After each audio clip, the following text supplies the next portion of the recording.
Hello అండి, నమస్తే. Welcome to ఎస్&ఎస్ స్కూల్ యూట్యూబ్ ఛానల్. సో ఈ క్రింది వాటిలో నుండి సరికాని వాక్యాన్ని ఎంచుకోండి అని అంటున్నాడు క్వశ్చన్. √3 × √12 ఒక అకర్ణీయ సంఖ్య అన్నాడు ఫస్ట్ స్టేట్మెంట్లో.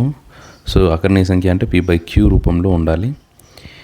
సో √3 × √12 దీని వాల్యూ వచ్చేసి √36. సో √36 వాల్యూ అంటే 6 వస్తుంది కదా.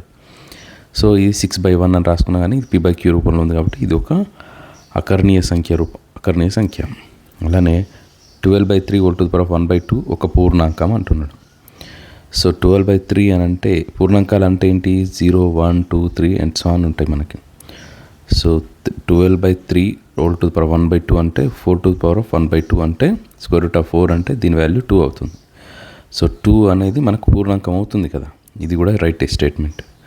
సో 18 - 24 + 7 ఒక ధనాత్మక పూర్ణ సంఖ్య అంటున్నాడు. సో మనం ఇది క్యాలిక్యులేషన్ చేస్తే 18 + 7 అనేది మనకు 25 అవుతుంది, -24 ఇది 1.